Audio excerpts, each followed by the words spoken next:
The year of masks. 2020 was a year of masks for us all, literally. I remember the first time I saw someone wearing a mask and how strange it looked to me. Fast forward to today, and I'm taken aback when I see someone not wearing a mask. However, my truth is that I've always worn masks, just not the ones that are visible. The COVID-19 crisis made everyone think about actual masks.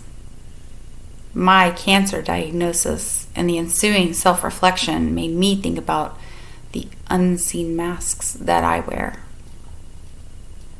I started my cancer journey just as Texas had shut down because of the pandemic, so I was literally wearing a mask when I found out my recommended treatment plan for this lobular breast cancer that had invaded my body. I prepared for that appointment in my prayerful mask, the one where I knew there was only one set of footprints in the sand, and it certainly wasn't mine. I walked in to see my oncologist for the first time, alone, wearing two masks, the newly required one and my stoic nothing can shake me mask. I was young and healthy and sure we had caught this early. I was hopeful that I could just get rid of these breasts that had no use to me anymore and get new ones. My path forward would not be what I had hoped. Volume. That is the word that echoes in my memory. The volume of cancer and lymph nodes affected meant that I would need chemotherapy, a mastectomy, and radiation. Behind my stoic mask, I hid my emotions and asked questions about how the treatments worked together and if I could have reconstruction at the same time. As I heard the response that immediate reconstruction was not an option because I needed radiation, I felt my mask crack wide open, and I broke down into tearful sobs. I immediately felt guilty. How could I let the cosmetic portion of this journey destroy my mask and make me cry in front of people I don't even know? That's not who I am. I apologized to the doctor, and I switched masks. I put on my competitive mask, my game face. I was ready to fight. That was the only choice. While I wore my strong mask in front of almost everyone, the truth behind the mask varied from fear to anxiety, anger to panic, and sometimes just sheer exhaustion. People would tell me how brave or inspirational I was, and while I thanked them, I felt guilty because I didn't feel brave or inspirational. I was just following doctor's orders. I realized then that I mask my feelings so that I can control my behavior, and I use masks to control how people perceive me. I remember vividly the first time the chemo effects hit me. It was one of those perfect spring days that we get so very few of here in Texas. The sun was shining, but not bearing down with that oppressive heat that was likely just around the corner. There was a gentle breeze that seemed to carry a tune, with dogs barking, birds chirping, and kids playing. My kids and my mom were taking a walk with me, probably to make sure I didn't overdo it because I was accustomed to regular 5-mile walks. But that day, not even a mile in, I suddenly felt completely drained and exhausted. I wanted to cry because treatment had barely begun. Hiding behind my strong mask, I decided to ask the kids if they wanted to take a shortcut home so they could get back to playing their games, to which they happily obliged. My mom joined in with a comment about needing to finish something at the house too. She looked at me and smiled. graciously allowing me not to voice the fact that I just didn't think I could make it much farther, even though I know she saw straight through my mask. I'm a goal-oriented person, which is really just a nice way to say that I'm a bit of a control freak. I need everything planned out.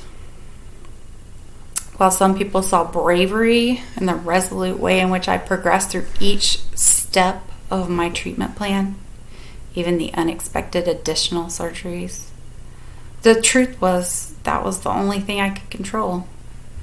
I felt compelled to recover as quickly as possible each step along the way in order to finish this fight. I did everything the doctors recommended as quickly as I could. 3 weeks after chemo was finished, I had the mastectomy, which revealed that everything removed, including the breast tissue and 2 lymph nodes, tested positive for cancer cells. 2 days after receiving that news, I was right back in the hospital wearing my optimistic mask. My unhealed incision would be reopened and a big scoop of lymph nodes would be removed, with the hope that this time we would find some healthy cells. When the follow-up phone call came, I answered so confidently, "Give me the good news, Doc." Silent pause on the other end was excruciating. To her credit, the doctor started with, "Well, we got clear margins in the breast," as I held my breath and waited for the rest of the story. Unfortunately, 7 of the 8 lymph nodes we took still had cancer cells. My optimistic mask was failing me. I struggled to find words. "So do we go back in? What do we do?" I asked. "Although my results were not ideal," she explained, "the surgical part of my treatment was complete. Anything more would only increase the chances of complications, not healing."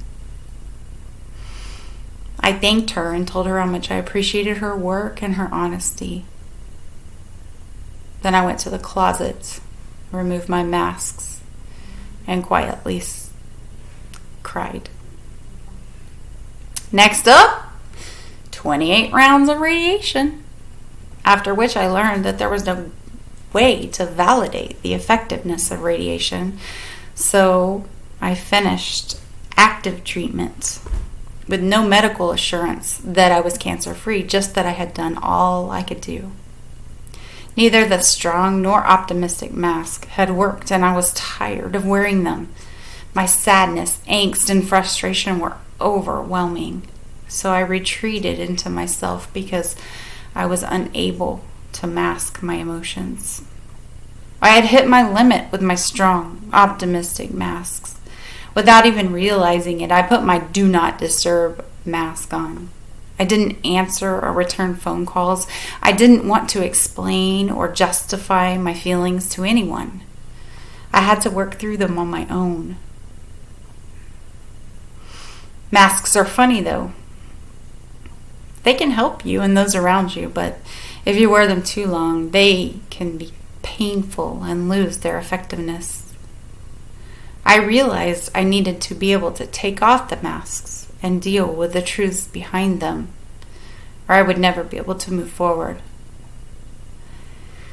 As I started to slowly unveil myself to those closest to me, I found that some had known me by my masks for so long that my truths were discomforting and even unreal to them. Others had seen through my masks from the beginning and welcomed my authenticity, appreciated my vulnerability, and accepted me, whether I was able to express myself or if I just needed to be by myself. My cancer journey has revealed to me that all my masks are a part of who I am, but sometimes I need to take them off and just breathe. Even though I am fearful sometimes, I know now that doesn't mean I'm not brave or strong. And while I have many faults, I can be inspirational and help others by being open and sharing my story. I am starting a new season in my life. I have committed to myself to let go of the need to manage other people's perceptions of me and to embrace every facet of myself, strong and weak, happy and sad, completely in control and sometimes powerless. Although I don't have a medical declaration that I am cancer-free, I know that I am a cancer survivor.